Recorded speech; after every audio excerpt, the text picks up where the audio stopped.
Hola, en esta ocasión hablaremos de los músculos de la cabeza y el cuello. Los músculos de la cabeza los dividiremos en dos grupos, los músculos masticadores y los cutáneos de la cabeza. Los primeros, los masticadores, son el temporal, el macetero, el pterigoideo interno, el pterigoideo externo.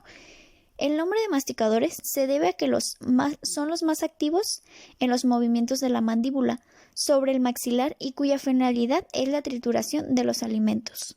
Músculos cutáneos. Son los músculos de la expresión. Los músculos cutáneos del cráneo son solamente dos, el frontal y el occipital, unidos mediante una aponeurosis llamada epicranial, formando así un músculo digástrico, que tiene dos vientres. El vientre frontal se inserta en la región interciliar, el vientre occipital en la línea curva occipital superior. Temporal. Músculo en forma de abanico que ocupa la fosa temporal, tomando inserción en la línea curva temporal inferior, por abajo, mediante un tendón único en la apófisis coronoides de la mandíbula, lo que permite elevarla y llevarla hacia atrás. Macetero. Ocupa la cara externa de la rama mandibular, insertándose en el largo cigomático y en el ángulo de la mandíbula. Eleva la mandíbula aplicándola fuertemente contra el maxilar. Pterigoideo interno. Se inserta en el fondo de una fosa que se encuentra en la cara posterior de la apófisis pterigoides, llamada fosa pterigoidea. Por otra parte, en la cara interna del ángulo mandibular se le llama también macetero interno, ya que tiene la misma disposición que el músculo macetero. Pterigoideo externo. Se inserta en la cara externa de la apófisis pterigoides y en el cuello del cóndilo de la mandíbula. Es auxiliar de los anteriores, ejecutando movimientos de deducción, o sea, movimientos alternativos de la lateralidad de la mandíbula. Músculos del cuello. Los músculos del cuello están distribuidos en cuatro regiones: región anterolateral, región anterior, región prevertebral y región de la nuca. El músculo esternocleidomastoideo, cuyo nombre indica sus inserciones en el esternón y la clavícula por dos haces, y la superior en la apófisis mastoides. Es vigoroso, resistente y cubre el paquete vasculonervioso del cuello. Los músculos escalenos se distinguen en anterior, medio y posterior, extendiéndose de la segunda a la séptima cervical, recibiendo sus nombres por la forma escalonada de sus inserciones en la apófisis transversal. En su inserción inferior, el escaleno anterior se fija en el tubérculo de Lisfranc, en el medio, en la cara superior de la primera costilla, y en el escaleno posterior, en la cara externa de la segunda costilla. El recto lateral de la cabeza va de la apófisis yugular del occipital del atlas a un pequeño músculo cuya contracción de un lado inclina la cabeza para ese lado, pero si su contracción es simultánea en ambos lados, entonces fija la cabeza al atlas. El digástrico consta de dos vientres musculares unidos por un tendón que pasa por un ojal que forma el estiloideo sobre el cuerpo del hueso hioides, extendiéndose desde la ranura digástrica a la fosilla digástrica de la mandíbula, formando un ángulo abierto hacia arriba y cerrado por el glán hipogloso. Forma el triángulo de la lingüina o del pirogofo. Su acción está condicionada a los vientres que forman. El músculo estiloideo, como su nombre lo indica, va de la apófisis estiloides a la cara anterior del hueso hioides. En su inserción inferior lo atraviesa el digástrico. Su función es levantar el hueso hiloides. El músculo miloideo, con el lado opuesto, forma el piso de la boca. Su inserción va de la línea miloidea de la mandíbula del hueso hioides y rafe, que va del mentón hacia el citado hueso. El músculo genioideo va de la apófisis geni inferior a la cara anterior del hueso hioides.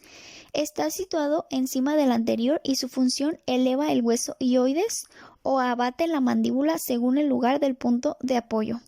Los músculos infraoideos están colocados debajo del hueso hioides. Son cuatro.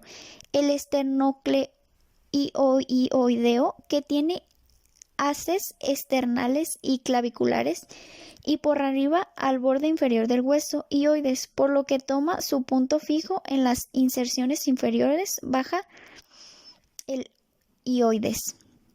El homohioideo es un músculo digástrico que forma un área desde su inserción en el omóplato al asta mayor del hueso hioides. Atraviesa el hueso supraclavicular, está en relación con el paquete vasculonervioso del cuello. El esternomatiroideo va del esternón al cartílago tiroides, al cual desciende. El músculo tiroideo es el último de esta región. Se extiende del cartílago tiroides al mayor del hueso hioides, teniendo una acción como el anterior. Músculos de la región prevertebral.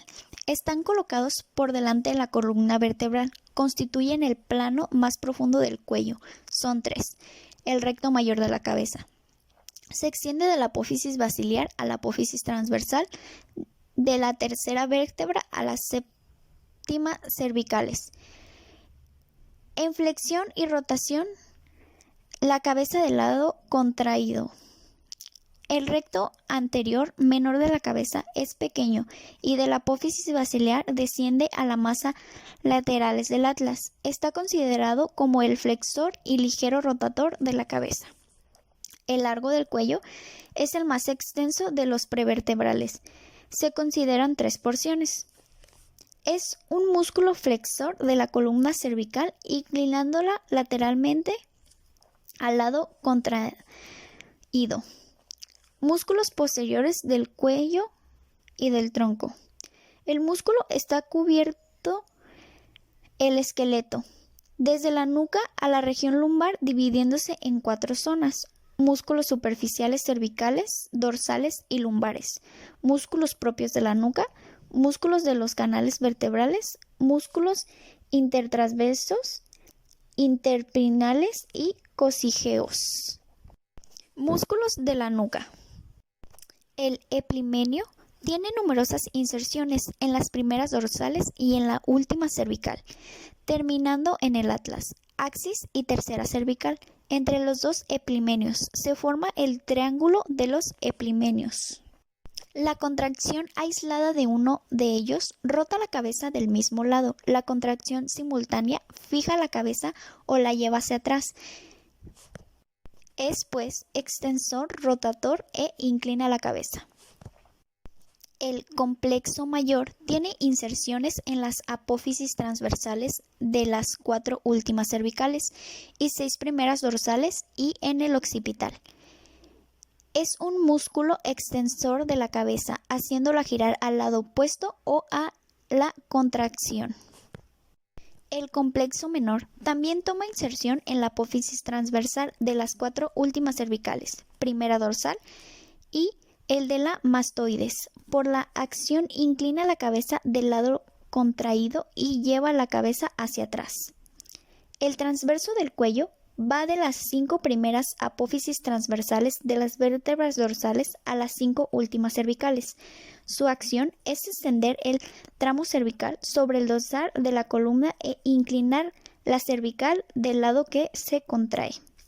El recto menor posterior de la cabeza, que del atlas va al occipital, también es extensor de la cabeza y la hace girar al lado que se le contrae. El oblicuo mayor posterior de la cabeza, que va del atlas al axis, es un músculo rotator de la cabeza.